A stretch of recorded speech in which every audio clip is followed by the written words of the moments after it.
Now, major developments in a story the Target 12 investigators broke first. A Warwick woman will spend the next 10 years behind bars for arson. Federal prosecutors say Louisa Knight set her own home ablaze to cash in on an insurance claim and put her neighborhood and firefighters at risk. This federal investigation involves State Representative John McCauley's insurance office, which was raided by the FBI last year.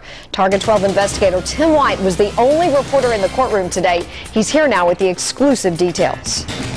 It's important to note that Representative McCauley nor his business partner have been charged with a crime, but their former client, Louisa Knight, now sits in a prison cell after pleading guilty earlier this year to mail fraud and arson.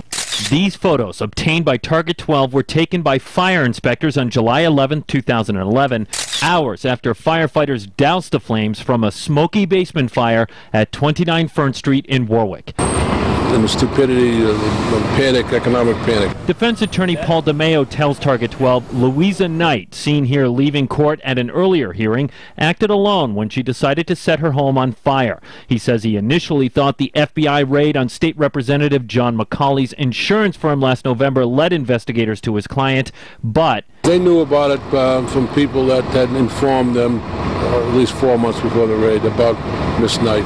Okay. She just not a good criminal. In fact, they told everybody what she was doing.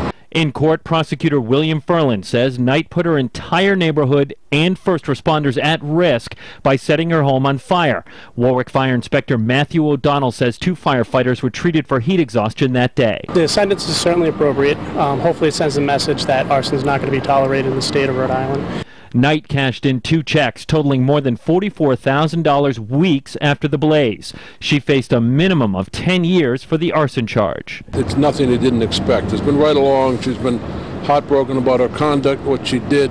In court, Knight asked the judge if she can have a few more weeks before having to report to prison so she could spend a little more time with her teenage children.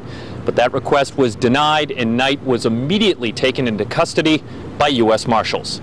With the Target 12 investigators, Tim White, Eyewitness News.